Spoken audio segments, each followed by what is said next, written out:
Partai Solidaritas Indonesia atau PSI akan menggelar pemilu raya 2025 untuk memilih ketua umum yang baru.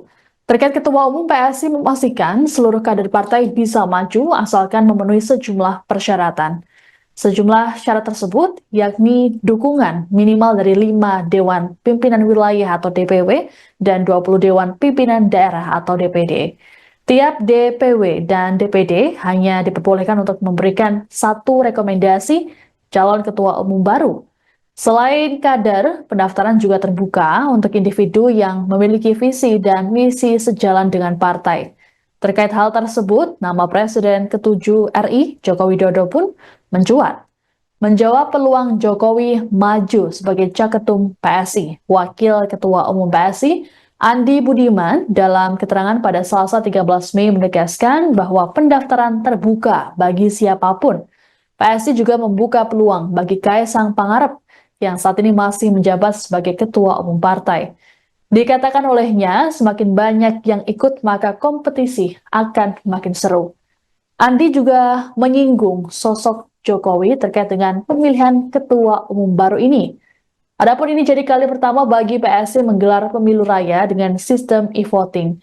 Andi mengatakan hal tersebut terinspirasi dari gagasan Jokowi soal partai politik yang lebih terbuka dan demokratis.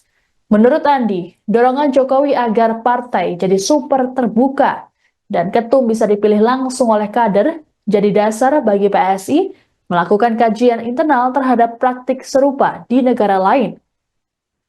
Ia lantas menyebut sejumlah negara seperti Spanyol, Italia, dan wilayah Skandinavia yang telah lebih dulu menerapkan sistem serupa. Sebagai informasi, istilah partai super terbuka sempat diungkapkan Jokowi tak lama setelah dipecat oleh PD Perjuangan.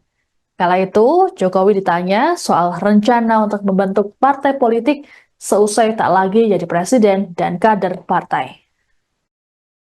Apakah konsep ini idenya dari Pak Jokowi? Terus terang Pak Jokowi ini kan kami anggap sebagai mentor sejak lama ya. Jadi masukan dari Pak Jokowi ini juga kami anggap sesuatu yang out of the box. Jadi begitu Pak Jokowi bicara tentang partai super terbuka, kemudian dalam beberapa pertemuan juga menyebutkan bahwa memang sebaiknya ketua umum dipilih secara langsung dan lain sebagainya. Kami di internal itu mulai melihat-lihat di tempat lain gimana sih ini dipraktikkan, dan ternyata benar. Di banyak tempat di dunia ini partai-partai anak muda itu sudah lebih dahulu melakukan ini. Saya tadi menyebutkan ada Podemos di Spanyol, ada Five Star Movement di Italia, ada Piratenparty di Jerman dan beberapa negara Skandinavia dan lain sebagainya. Mereka sudah melakukannya terlebih dahulu menggunakan e-vote juga. Jadi mereka buka pendaftaran calon ketua umum, mereka minta anggota untuk memilih, dan kemudian ketua umum terpilih disahkan melalui proses yang saya sebutkan tadi, e-vote. Jadi ini memang menjadi satu kecenderungan yang baru di dunia, terutama di antara partai yang diisi oleh anak-anak muda. Jadi kalau ditanya apakah ini terinspirasi, ya ini terinspirasi dari Pak Jokowi memang terus terang. Tapi dari kajian internal kami menganggap ini sesuatu yang baik dan bisa satu ide yang bisa dilaksanakan bagi PSI. Apakah Pak Jokowi akan menjadi calon? Kita doakan, Mas. Gitu ya. Download Tribun X sekarang, menghadirkan lokal menjadi Indonesia.